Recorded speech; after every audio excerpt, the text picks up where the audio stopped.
আসসালামু আলাইকুম গাইজ, এই যে ম্যাগনেটটা দেখতেছেন গাইজ ভেঙে গেছে। তো এই যে এখানে দেখুন, এটা হচ্ছে টিভিএস মেট্রো।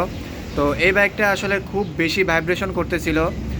মূলত এই বাইকটা আহ, একজনে নিয়ে, অর্থাৎ একজনের বাইক আরেকজনে নিয়ে চালিয়েছে।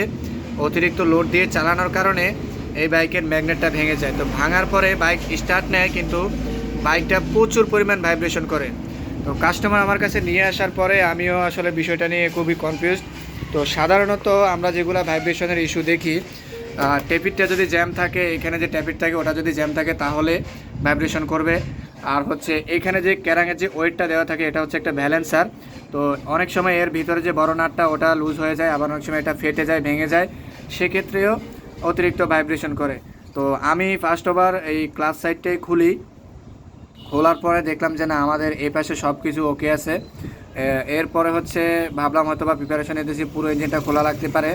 তো সেক্ষেত্রে আমি আগে হেড সিলিন্ডারটা না খুলে আগে ম্যাগনেট সাইডটা খুললাম। তো খোলার পরে গাইজ দেখলাম যে আসলে এর অবস্থাটা খুবই খারাপ, যে ম্যাগনেটটা ভেঙে এখান থেকে এটা আলাদা হয়ে গেছে। এই যে দেখতে পাচ্ছেন, এটা এই ম্যাগনেটের উপরে এইভাবে থাকে কাভারটা।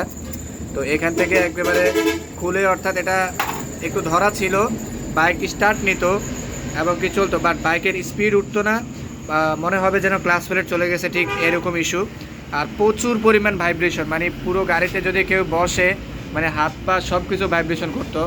তো এই ধরনের কোনো প্রবলেম যদি আপনাদের হয়, তাহলে সম্পূর্ণ ইঞ্জিন না খুলে আগে ক্লাস সাইড এবং কি ম্যাগনেট সাইড আপনারা দেখতে পারেন।